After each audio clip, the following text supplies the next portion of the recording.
Bonjour à toutes et à tous et bienvenue dans cette nouvelle séance de Good Morning Market. Nous sommes le lundi 25 février et pour aujourd'hui nous avons des indices qui progressent après évidemment l'annonce de Donald Trump sur le report de la mise en place des taxes douanières sur les produits d'importation chinois. Donc la date du 1er mars ne tient plus. Alors la Maison Blanche n'a pas encore annoncé de nouvelles dates, ça il faut le noter.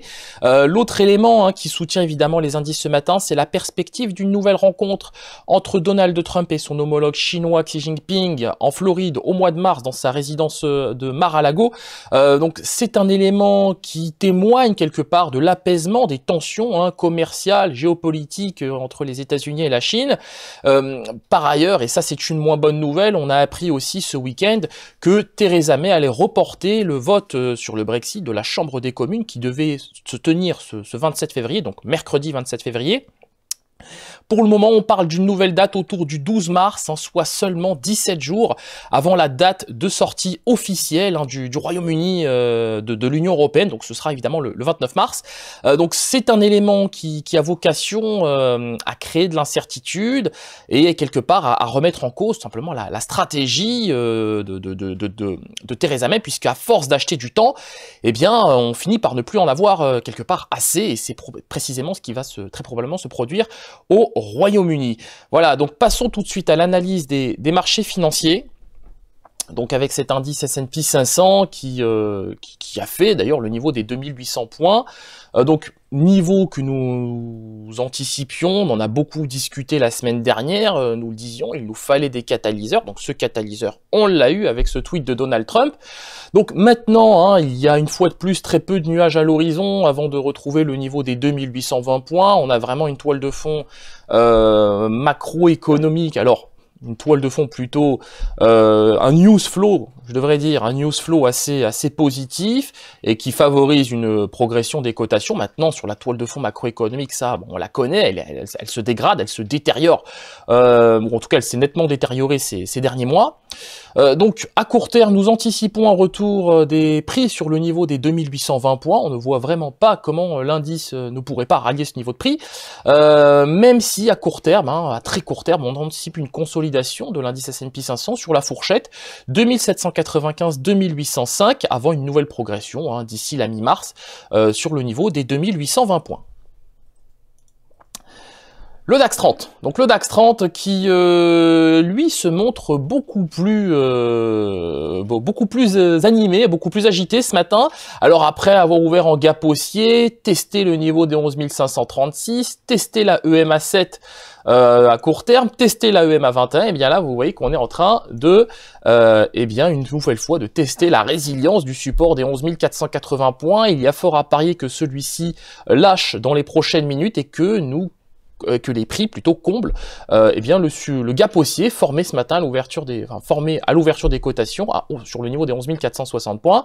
Donc oui, pourquoi pas un comblement de ce gap à court terme, puisque visiblement il semble que les vendeurs prennent le chemin plutôt d'un comblement de ce gap haussier formé à l'ouverture des cotations. Sur la paire euro-dollar, donc on a quand même une toile de fond qui continue de s'améliorer sur l'euro. Donc même si sur le plan macroéconomique, au niveau de la zone euro, il y a très peu d'éléments positifs, eh bien on a quand même un euro qui progressivement retrouve des couleurs en direction des 1,1370. Le plus haut des cotations ce matin s'est fait sur le niveau des 1,1360, 1,1358. Bon, on reste confiant, en tout cas de notre côté chez XTB sur cette paire euro-dollar. On n'a pas de mal à dire que les prix retrouveront à court terme le niveau des 1,1370. Pourquoi pas même 1,14 $ pour 1 euro. Sur le contrat WTI, alors beaucoup d'éléments positifs, notamment du côté des pays de l'OPEP et de ses alliés. Donc véritable réduction de la production des pays de l'OPEP, et réduction des exportations, notamment en Arabie Saoudite. Maintenant, on a aussi des éléments négatifs aux États-Unis avec cette forte hausse de la production journalière de pétrole qui est aussi autour des 12 millions de barils par jour. Donc c'est tout simplement un record. En 2019, alors pour cette année, certains tablent sur une production journalière autour des 12,5 à 13 millions de barils par jour. Donc on a une activité pétrolière qui, selon Bakerux, s'est quand même un petit peu contractée la semaine dernière, hein, autour des 853 puits plutôt la semaine dernière. Donc bon, il n'y a pas de vraie inquiétude, en tout cas à court terme, sur le contrat WTI à très court terme, même s'il convient de surveiller les prochains développements, hein, autour des États-Unis, avec cette production qui est en constante augmentation, des niveaux de stock bruts qui sont aussi très élevés, hein, autour des 445 millions de barils. Donc bon, on a vraiment des chiffres qui dépassent l'entendement, hein, aux États-Unis, donc attention quand même aux US, même si à court terme on a quand même quelque chose d'assez encourageant sur le WTI, avec un support, vous le voyez ici, qui tient sur le niveau des 57 $ le baril. Terminons cette analyse matinale avec l'or, hein, qui se montre une fois de plus, hein, très résilient. Alors il y a très peu de choses à dire sur cet actif, tant ça se passe plutôt bien depuis le début de l'année. Alors ce qui nous intéresse ici à court terme, c'est que les prix ont testé le support des 1323 sans succès. Donc à court terme, on anticipe clairement un nouveau test des 1335 $ l'once. En cas de franchissement de ce niveau, on aura pourquoi pas un retour sur le niveau des 1340 $ l'once. Et effectivement, sur l'or, on n'a pas encore fait le niveau des 1350 $ l'once, malgré effectivement ce plus haut, hein, sur le niveau des 1347. En tout cas, chez XTB, on n'a vraiment pas de mal à dire qu'on va retrouver le niveau des 1350 $ l'once, puisque si on s'en tient à ce qu'il se passe en ce moment sur le dollar américain, qui perd d'ailleurs du terrain face à son panier de devises de référence, sauf le yen.